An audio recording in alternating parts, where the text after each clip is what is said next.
This model is a big Volvo road cruiser, and it's in the colours of Ekdahls of Sweden.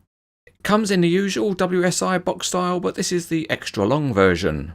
It's time for a viewer question, and it's from Max Doubtcrap of Burkina Faso. Max asks, is it a good idea to keep the model boxes and use them as homes for his pet mice? Well, Max, I think a better idea for a model box is to stick your head in it and tape it firmly shut. Back to the road cruiser, and it's well packed with bits of glossy paper to protect where the paintwork might rub.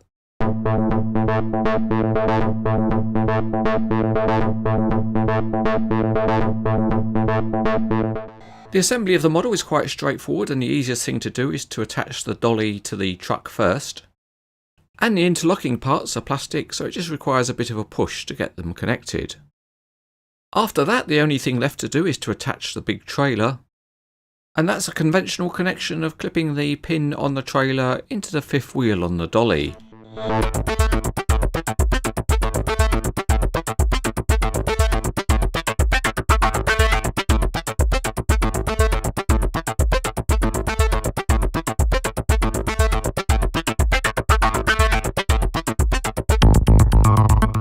The Volvo chassis is mostly metal and it's nicely detailed, and there are large fuel tanks.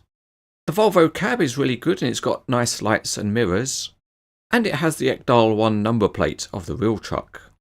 However, the high point of the model is the excellent graphics, and the exhaust pipes behind the cab are also rendered in graphics. On the other side of the truck is a different high quality graphic. At the back, the graphics also cover the non-functioning load platform. The dolly has got a metal structure and plastic wheel arches and fairings. Looking underneath the trailer, the modelling is fairly simple, but on the front there's a detailed refrigeration unit with a nice mesh grille, and again the sides of the trailer are covered in first-class graphics. At the back the doors are represented well, and there's an Ekdahls 2 number plate for the trailer.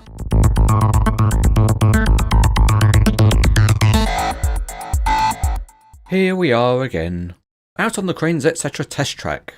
And the Volvo box truck rolls easily enough, and if we take a look underneath, the steering is better than usual, and it has quite a reasonable range of movement. So the model will pose well, and you can even drive it around the bend if you like.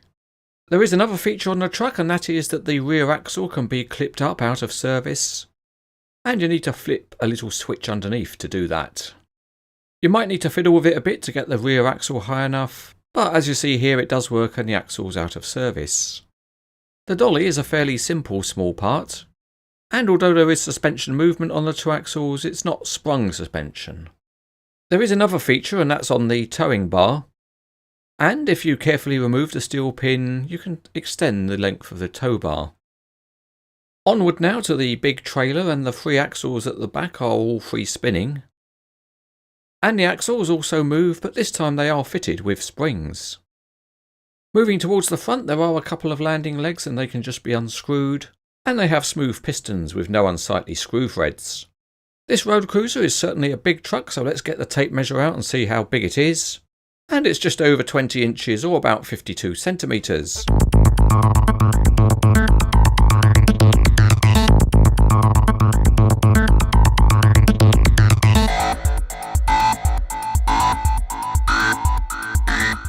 This is another very impressive truck model by WSI. It's not cheap, but what you do get is a very large, detailed model, and the limited functionality that it has all works well.